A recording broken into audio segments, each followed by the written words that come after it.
It's no secret that Donald Trump crushed Kamala Harris in the general election, but as the dust continues to settle, we're getting more insights into just how historic this win is. To understand the size of Trump's mandate, you actually have to go all the way back to 1928. That's right, almost a century ago. Here is what Harry Enten said on CNN. Holy Toledo. All right. Trump gained ground in 49 states and the District of Columbia compared to 2020. I went back through the record books. When was the last time a party gained in so many different places? You have to go all the way back to 1992 when Bill Clinton improved upon Michael Dukakis's performance in 49 states, plus the District of Columbia. The bottom line is no matter where you looked on the map, Kate Baldwin, no matter where you looked, Donald Trump was improving on where he did 4 years ago, except for Washington State. It is no wonder that at this particular point, he looks like he's going to be the first Republican to win the popular vote since George W. Bush back in 2004. And to pull that off, he gained ground with groups that Republicans do not generally count as part of their winning coalition, or really at all. How much ground did he gain? Yeah, again, holy Toledo. It's just like, oh, my goodness gracious. These are the types of groups that you would never have thought that Donald Trump would have gained so much support among 8 years ago when he first won against Hillary Clinton. Trump's was the best GOP showing among 18 to 29-year-olds in 20 years. You have to go all the way back to 2004. How about among black voters? It was the best performance for a Republican candidate for president in 48 years since Gerald Ford back in 1976. And among Hispanic voters, the exit polls only go back since 1972. But Donald Trump's performance on Tuesday was the best for a Republican presidential candidate in exit poll history. He literally goes all the way back through history and breaks history. This is what we're talking about, Kate Baldwin. Groups that you never thought that Donald Trump would do well among, even for a Republican candidate, that is what he did. If the 2016 election was about Donald Trump breaking through with white working class voters, this election was about breaking through and going to that Democratic coalition and tearing it apart. And it wasn't just what he did for his own support. It trickled down to helping the Senate and helping in the House? Yeah. So, a lot of talk this morning and this week is, the GOP is going to have a Senate majority. We don't know if the Republicans are going to have a House majority, but we think that that's the most likely to be the case. But I want you to look at the 2024 House GOP national vote showing. So this is the House popular vote. Currently, the GOP is ahead by 5 points. I expect that to shrink a little bit as some of the California results come in. But if let's just say he wins, the House GOP wins by more than 2.6 points, it will be the best House GOP showing in a presidential year in the House popular vote since 1928. If there's any viewer out there who is that old, God bless you. But the bottom line is it was probably the best House GOP national vote showing during most of our viewers' lifetimes. There are in a presidential year. Yeah. Okay. It's good to see you, Harry.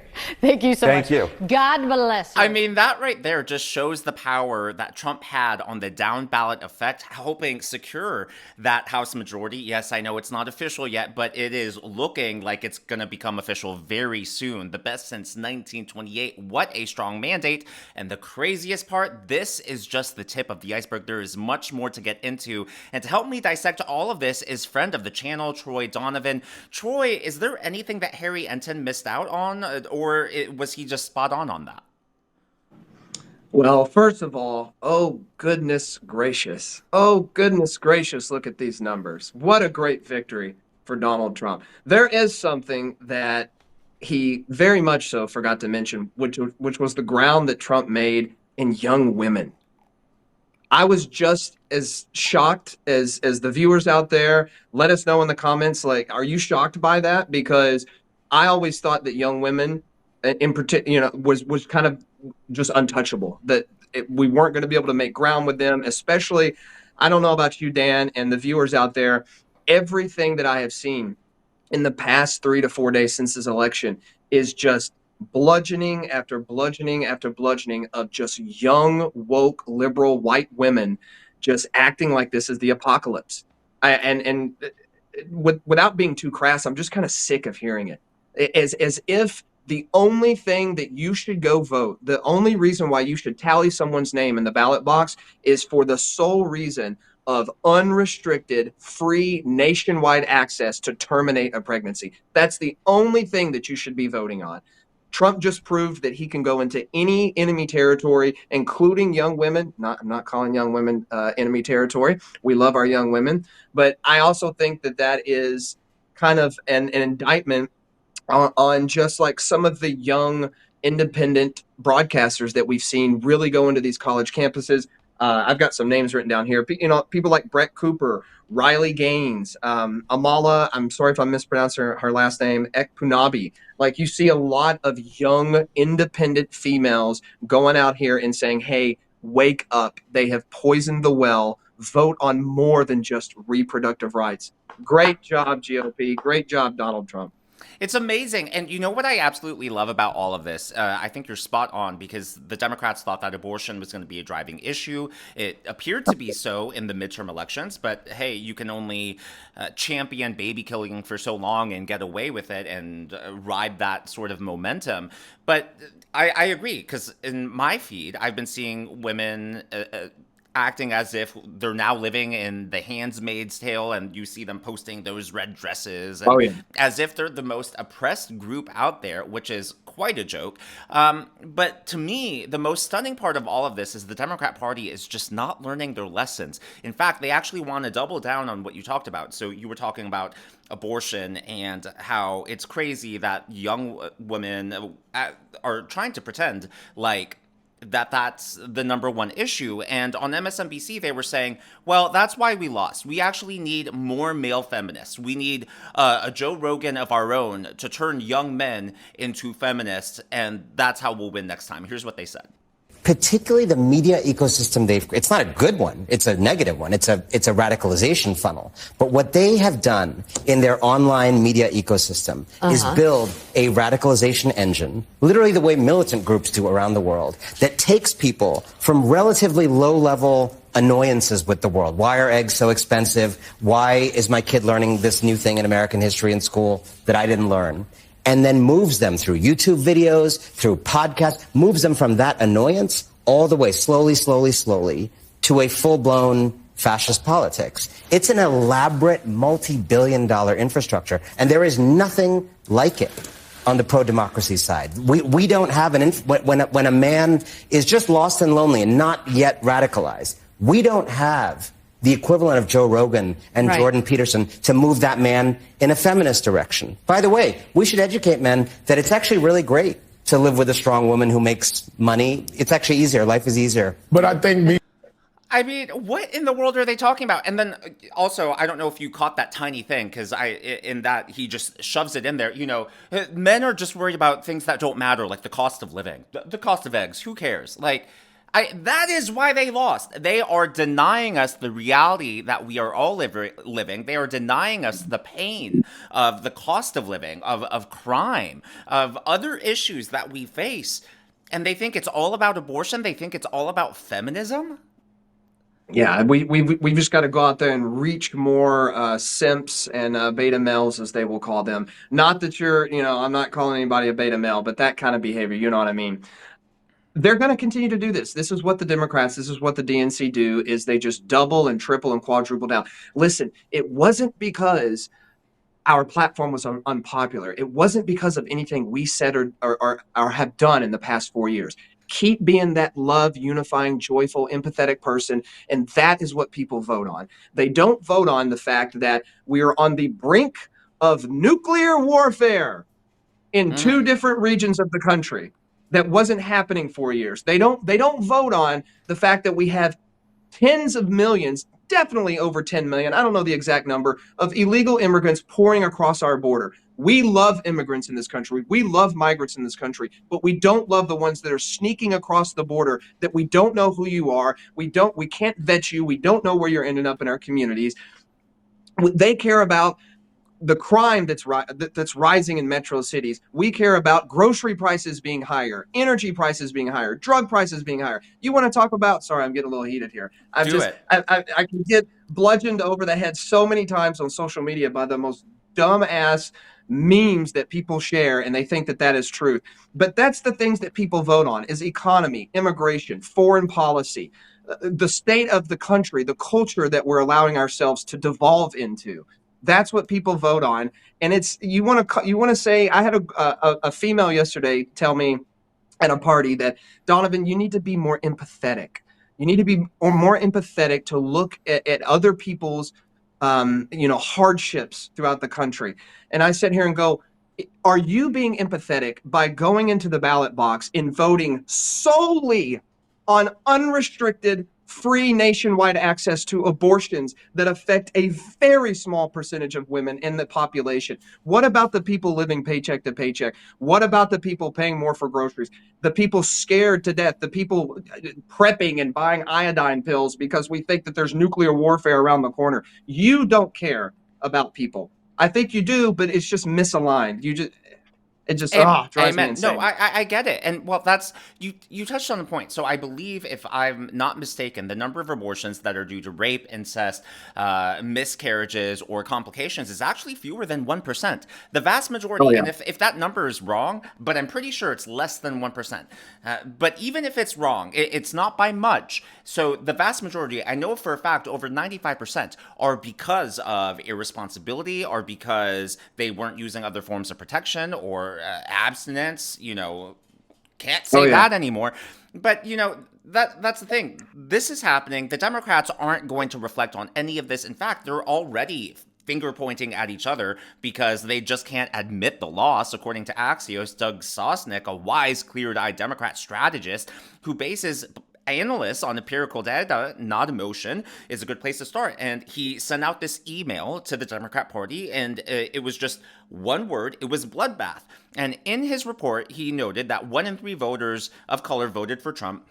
Trump increased his support with Hispanic voters by double digits compared to 2020. Trump carried Hispanic men by 10 points. Trump improved his support with voters aged 18 to 29 by 10 points, and then young women, as we mentioned earlier, by 11 points. I mean, abortion and this identity politics, it is clearly over. That is clearly a losing argument, and hopefully we can, to use their words, we can turn the page and say bye-bye to identity politics. Say bye-bye to unrestricted abortion. It is absolutely insane. One more thing, too, just to show you how bad this infighting is.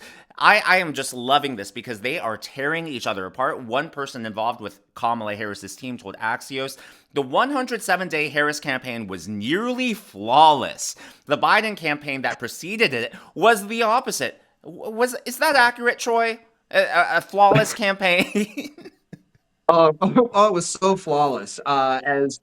It was so flawless as she was filming "Call Her Daddy," while we have Appalachia, North Carolina, Eastern Tennessee, all of these communities suffering and literally hundreds of people dying, while Kamala Harris is filming "Call Her Daddy" podcast. They want to talk about the left wing Joe Rogan. You have them. They're just not popular. Call Yeah. Her Daddy, if I'm not mistaken, maybe someone can fact check me on this. Call Her Daddy, I believe, is the second most streamed podcast next, like after Joe Rogan, if I think international numbers, but it's not even close. You could combine the next 5 and they still don't equal Joe Rogan's audience.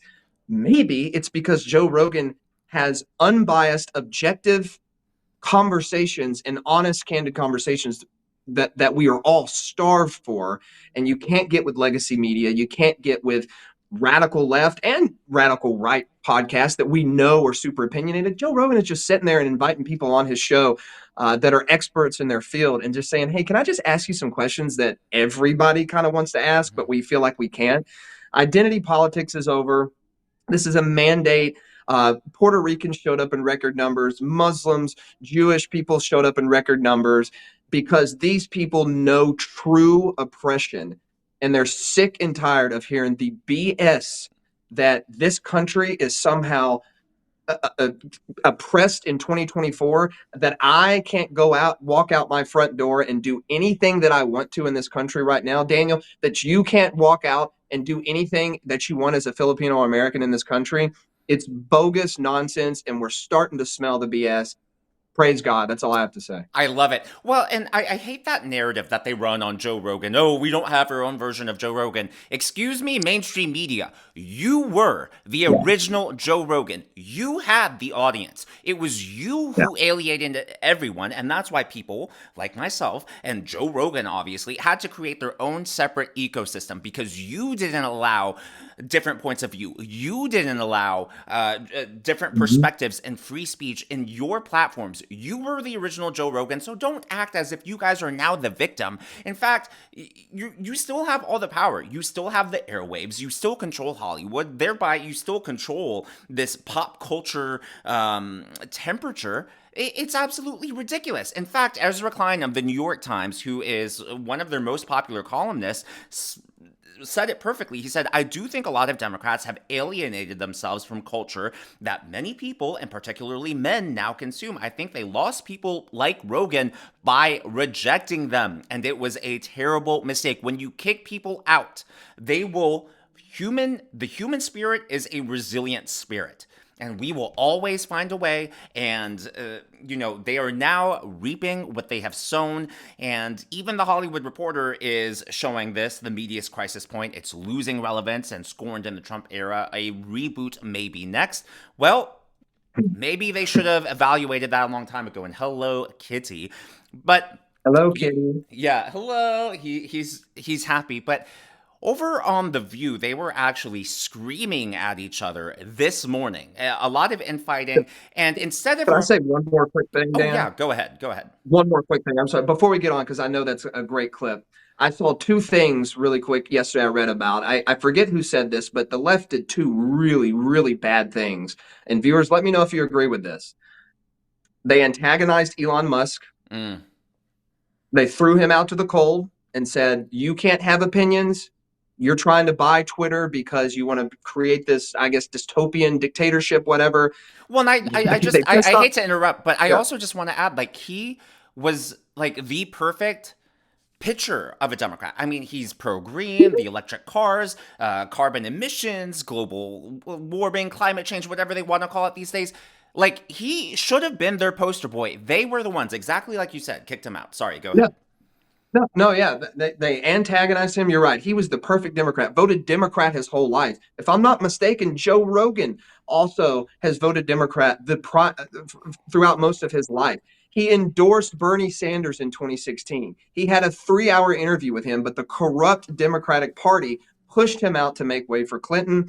Another reason with Rogan is I was talking with a friend about this the other day.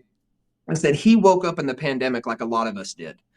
The pandemic really changed people, and you really saw how corrupt and coordinated the media was to sink their tentacles and make and influence everything beyond just objective journalism. And they smeared Joe Rogan. They tried to deplatform him with horse dewormer that he was taking, that his primary care physician prescribed to them. They did this to themselves, and maybe it is time for a reboot. It is time for a reboot. And that's why, but I don't, this is going to be part of the Democrat infighting. I think they're split into two camps of, do we reboot? Do we reanalyze? And then the other camp is, do we double down? And the other camp, by the way, is being led, spearheaded by the women on The View. They're now saying, it's not our fault. It's not the Democrats' fault that we lost. It's the country's fault. That was the whole point. I mean, talk about being out of touch. I'm surprised that I'm surprised at this point. I disagree. All right. I think that I'd like to reframe the conversation. I think Bernie Sanders is wrong. I think the more relevant question actually is, what is wrong with America? I think what is wrong with our country that the Republican Party would choose as a candidate and support a candidate who is an insurrectionist, who is an election denier, who is someone who is twice impeached, 34-time convicted felon, someone who has been accused of alleged sexual misconduct by 26 women, found liable for sexual abuse.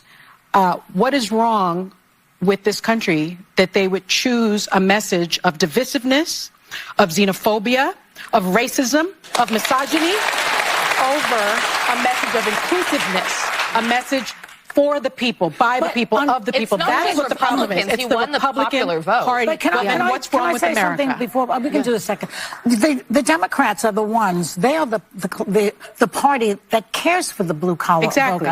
voter. The Democrats are the ones who put in Social Security, Medicare, Medicaid, union protection, ACA, unemployment insurance, and Obamacare. The Republican Party doesn't give a rat's patootie about clearly it. they didn't convince Come on. the voters of So yeah. all I can deduce is that it's the messaging. It didn't get through to people. They're not paying attention. That's all. Yeah, because the Democrats have always been for the working people. Exactly. And the Republicans As long don't as I'm care on about this I think planet. that the Economy's gonna message of the crash under Democrats Trump. sounded elitist. You don't have value in the society. They if you don't have a sounded college that way, but degree. when you look at the But proof, yeah, they weren't. but Joy, no it's one was saying condescending. that It's on the Democratic condescending. side. There is What's condescending? The way that the left speaks to its voters. It really You mean is. a message of joy and inclusiveness? No, the message of not being educated, being dumb, and what's wrong with America.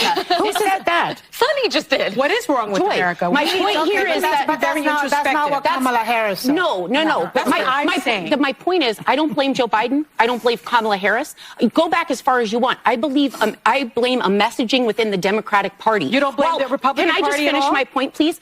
I obviously have a problem. Anyone has a problem with Donald Trump. The bigger question should be, yes, Sonny, why did they vote for him? Yes. In sweeping. So they need to be introspective. No, we need to be introspective. If You we ask voted yourself for that Kamala question. Harris, we need to say what didn't resonate with the voters. Do you know what didn't resonate with the voters? When they were saying we don't feel safe and the left focused on defund the police and bail reform. Yeah. When they said They we're also- worrying they about also can I just focused on finish gun let me control. just finish real quickly. When they were focused on It's only renaming an hour show, ladies. Joy, when they were focused I on want you to renaming finish. schools, there were people saying, hey, students are destroying colleges. I paid for that. I sent them there. They can't learn. And everyone apologized for it and didn't want to attend to it. They also denied the border was a crisis and kept saying, no, it's fine. This is not a...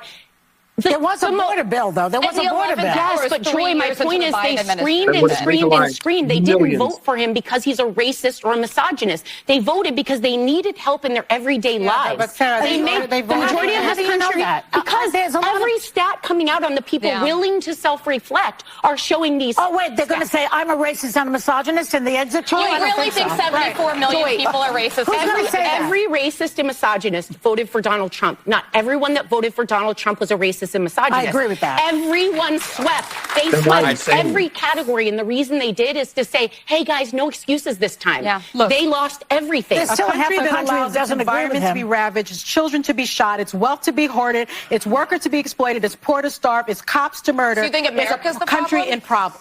in trouble. So America's So the we go problem to and the Trump is voters not are going to the make it problem. Anna, better. hold it for the next segment, right? We'll be right back. Hold it. Yeah. I mean, similar to how the Israelites wandered the desert for 40 years, the Democrats are a lost party now, and I really don't know if they're going to be able to find their way and course correct in 2026, 2028. I mean, just that amount of infighting, they seem to be really fractured. They seem, just even hearing them talk there, I don't think they really have a grasp on reality and the fact that people like Sonny are so quick to just blame and demonize the country. Girl, you have not learned your lesson at all. Same stuff.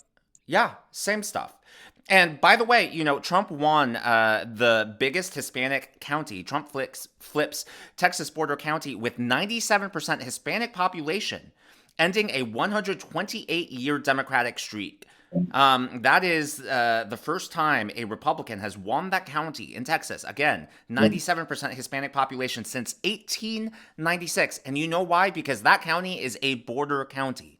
They feel the pain. They live it every day. They see the crime. They know what's actually going on. And for these ladies on The View to still double down and be like, well, the sexists and the misogynists and the racists, they voted for Trump. They're not all sexist and misogynist and racist, but we're going to say it anyways. I mean, But they are, right? That's what they really want to say.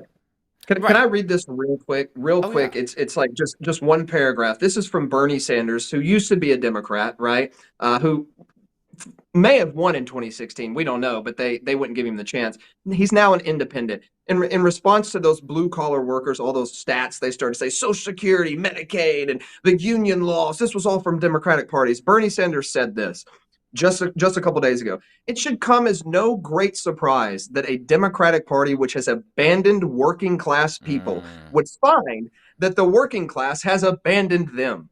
First, it was the white working class, and now it is Latino and black vote workers as well. While the Democratic leadership defends the status quo, I think that's what we just heard them do that entire segment on The View. The American people are angry and want change, and they're right. They're right. That's from Bernie Sanders. That's just insane, and they sit there and double down on the same nonsense, and people are waking up. Thank God people are waking up. I think we're going to see it again in 2026 and in 2028. Further extend this. This was a mandate. How about that popular vote? How about that electoral college? We swept both of them. Yup. You can't deny that. And like they said on CNN, going back all the way to 1928 for that House, that down ballot effect from President Donald Trump, like you said, delivered a very clear mandate. And now that they're trying to blame young black men, they're trying to blame Latinos, they're trying to blame Latino and Hispanic men. I mean, you really think that that's not going to hurt you? You really think that blaming them and scapegoating them is going to get them to come back and vote for you in 2026, 2028? Get a grip. Get a grip on reality. It doesn't sound very unifying, does it? And I know we're almost finished here, and I just want to say just one more thing, 20 seconds, that this is my conclusion in all of this. And I was talking with a friend about this the other day. Ultimately, what I want at the end of all of this and how I see us moving forward is I don't want Donald Trump or Kamala Harris or anybody in the Oval Office. The person that I want in the Oval Office is the person who truly wants to unify this country. And if that's Donald Trump, I support him. If it's Kamala Harris, I support her. It looks like the people just gave a mandate to Donald Trump. Ultimately, I want us all to love again and to be patriotic and to be proud of this country. I am so proud to be born in the greatest modern civilization that has ever existed. It's not even close. And I want us to move forward in that and to put this divisiveness behind us. And that's regardless of who sits in that White House. But it sounds to me like people like Sonny on The View and Joy and all of these A-list celebrities and the Billie Eilishes and the LeBron Jameses that came out with these comments fearful of their daughter's future because of the evil Republican Party. It doesn't sound like they want unity, but I'm still going to fight for it. And I truly mean that as an American. I love it. And you know what? It's exactly what Trump said, though, on that point. It's going to be success that brings the country together. It's going to be prosperity that brings everyone together and unites us all. But as always, all of that is just our analysis and commentary. And we'd love to know your comments and thoughts in the comment section down below. What do you think about this mandate? Do you think Republicans and the GOP are actually going to deliver? Are you worried that they're going to pull a Paul Ryan? Let me know. Let us know your predictions down in the comments below. If you haven't already, please be sure to give me a thumbs up. I know it's a simple thing to ask for, but it really does help me reach more viewers like you in the algorithm. We are so close to reaching 100,000 subscribers. If and when the channel is lucky enough to get there, I will be revealing my dog's name, as well as my cat, who I think you saw his tail earlier, be giving you their adoption stories, as well as some insider information on their lives and some cute pictures and videos. And by the way, once we get to 95,000, I'll start dropping out hints and we'll turn it into a guessing game. And maybe if someone guesses their names correctly, a prize might be in store. Just saying, be sure to smash that subscribe button and to check out one of these videos.